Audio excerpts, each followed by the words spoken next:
Muy buenos días, que el Señor Jesucristo les bendiga. La Iglesia Cristiana Admirable Emanuel está haciendo un pequeño esfuerzo para que podamos entender un poco más sobre las matemáticas divinas. Es un tema inmensamente complejo, pero empezaremos desde las cosas más sencillas. Mi nombre es René Aguilar López, soy un siervo y estamos tratando de esforzarnos para dar la palabra de Dios. Nuestra iglesia tiene un canal de YouTube y usted puede suscribirse cuando lo sea. También está nuestro email que usted puede ver, iglesiaadmirableemanuel@outlook.com, o si lo desea puede llamar también al WhatsApp 71 52 50 17. Es 503 que tiene, es de El Salvador. La matemática de Dios y la numerología bíblica. Mucha gente se mete en misticismos. Nosotros no queremos hacer nada de eso. Queremos ver cosas que usted los pueda ver con sus propios ojos, cosas bíblicas, cosas centradas en lo razonable. Y necesitamos un milagro de Dios para que podamos entender las cosas profundísimas de Dios. La Biblia es más profunda que el ADN. Teniendo un mismo creador, el mensaje también es muy idéntico entre la creación y la Biblia misma. Y empezamos con el principio. El principal mandamiento está en Deuteronomio 6:4. Oye, Israel, Jehová nuestro Dios, Jehová uno es. Ese es el principal mandamiento y ahí inicia todo en la palabra de Dios. Yeshua significa salvación. Yeshua, el Mesías de Israel, es la salvación de Israel. Isaías 53 nos habla de Yeshua. Dice Isaías 53, entre muchas cosas, que es un varón de dolores, experimentado en quebranto, de quien escondimos el rostro y no lo estimamos. Mas Jehová, nuestro Dios, cargó en él el pecado de todos nosotros, aunque nunca hizo maldad ni hubo pecado en su boca. Isaías 53, el mismo número da un mensaje poderoso. El 5 habla de la gracia. El 3 habla de la divinidad, la presencia de Dios. Y el 50 habla de liberación. Isaías 53 habla de la liberación por la gracia de Dios. Y habla de Yeshua, el Mesías, que tuvo que morir en lugar de todos nosotros.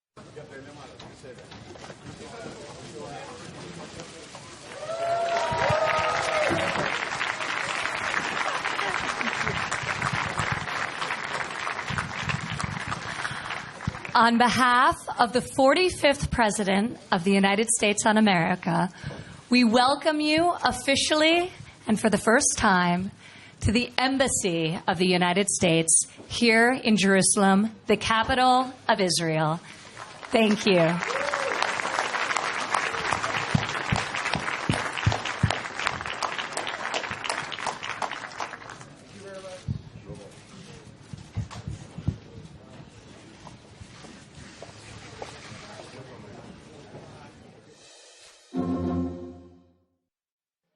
Los números romanos. Debemos entender de que cada cosa que Dios hace, el enemigo tiene su falsificación. Por ejemplo, el Señor es el león de la tribu de Judá y Satanás es el león rugiente. Hay un lobo que es el nombre, es un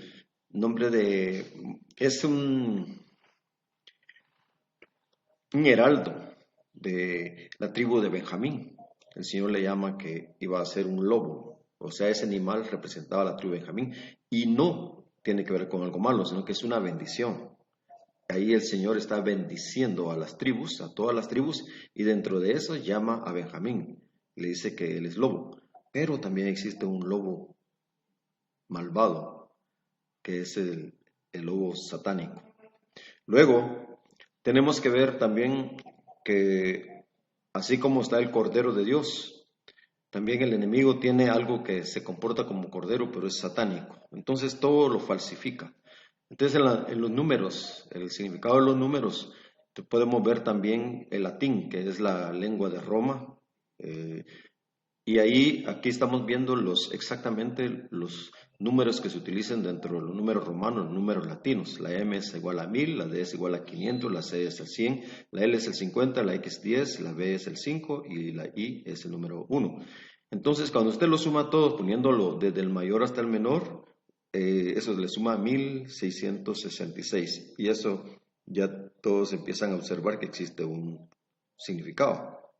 Y todo el mundo conoce que el significado del 666 tiene que ver con la bestia y con la rebelión contra Dios. Pero el 1000 habla de multitudes. Caerán a tu lado 1000 y 10,000 a tu diestra, como dice el Salmo 91. Entonces el 1666 habla de multitudes que están en contra de Dios. Cuando el Señor vino la primera vez, Roma se había levantado contra él. Y ese imperio cayó y aún está haciendo estragos Roma en esta época final.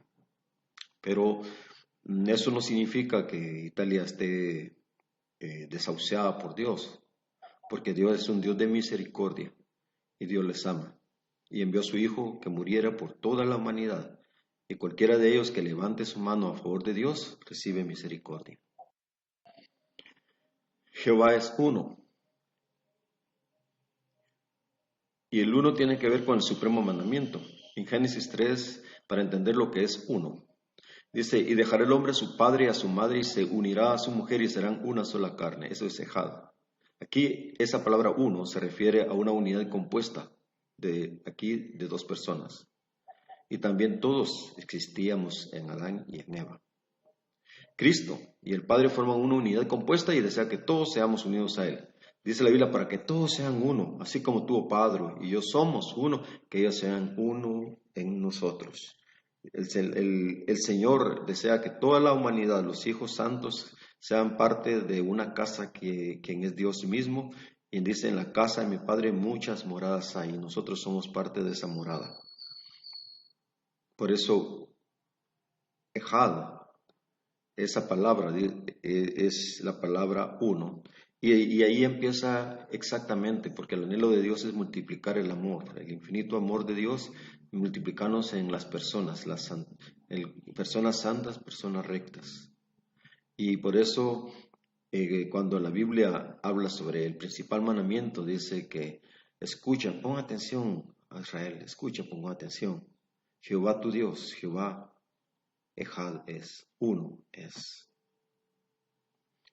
Nosotros llegaremos y somos ya parte de uno cuando nosotros nacemos de nuevo, ante el nuevo nacimiento.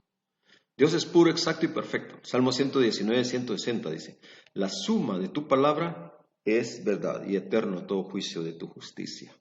El Salmo 119 está organizado en grupos de 8 y tiene 22 diferentes letras del alfabeto hebreo y 22 por 8 nos da la cantidad de versículos que tiene el Salmo 119 y es el capítulo más grande de toda la Biblia. La suma de tu palabra es la verdad. ¿Y por qué lo dice él? Porque cada letra de la Biblia es un número. Entonces se puede sumar toda la palabra. Salmo 139, 17, 18 dice, cuán precioso me son, oh Dios, tus pensamientos, cuán grande es la suma de ellos. Si los enumero se multiplican más que la arena, despierto y aún estoy contigo. Entonces aquí nos habla de sumar, de enumerar y de multiplicar, porque todas las operaciones matemáticas posibles se pueden hacer con la Biblia, porque toda la Biblia son cifras. Jesucristo es la palabra de Dios y también es el alfa, el omega, el alef y el tau. Dice la Biblia, una sola letra lo puede representar al Señor Jesucristo, el alfa y la omega o el alef y el tau. Pero Él es la palabra, es decir, todas las letras lo pueden representar a Él en la Biblia. Dice el Salmo 139, 16, mi embrión vieron tus ojos y en tu sefer, en tu libro, estaban escritas todas aquellas cosas que fueron luego formadas, sin faltar una de ellas. Ese es el ADN, es el Sefer. La palabra Sefer tiene que ver con cifra, ¿ok? Sefer y cifra. Y tiene que ver con un escrito, con un libro. Pero los libros de entonces eran rollos, o sea, se puede traducir también un rollo. Entonces, dice, mi embrión vieron tus ojos y en tu rollo, el ADN, tu Sefer, estaban escritas todas aquellas cosas que fueron luego formadas, sin faltar una de ellas. Gloria a Dios. Cada letra hebrea es un número. Por ejemplo, el número 7 es la letra Zayin. Zayin. Y viene de Sabá, que significa abundancia o copiosidad, algo completo. Quiere decir también de la palabra raíz, porque todas las palabras hebreas tienen una palabra raíz. Quiere decir saciar, llenarse, satisfacción, tener abundancia, colmar, estar lleno. O sea, llegar hasta estar satisfecho es la idea. Y de ahí viene, se observan, cuando ustedes están viendo ahí, ustedes pueden observar que existe un puntito ahí arriba del lado izquierdo. Pero son las mismas consonantes y el original no tiene los puntitos.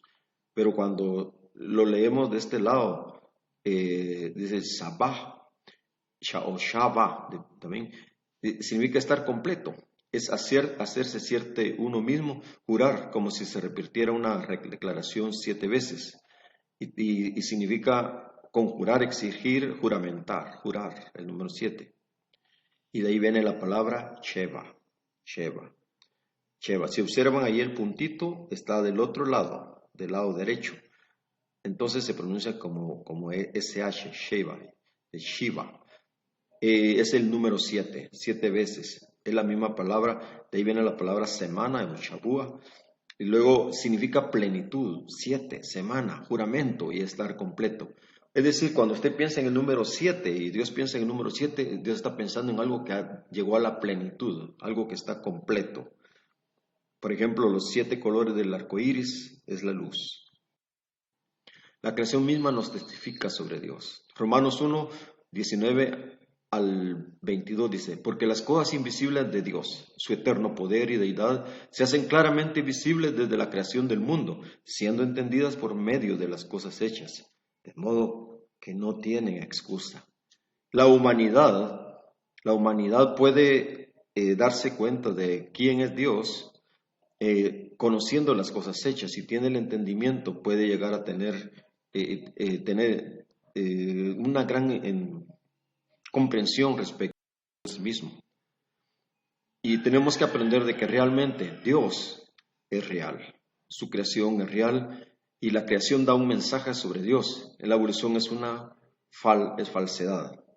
Aquí vemos una huella de un dinosaurio que aplastó una huella humana, es decir, los dinosaurios existieron junto con las huellas humanas y esto fue probado de varias maneras. Aquí se habla sobre los gigantes, vemos las huellas que los gigantes sí existieron. Hay huellas gigantes pisoteadas después por los dinosaurios y el calzado del derecho pisoteó tribolites, que según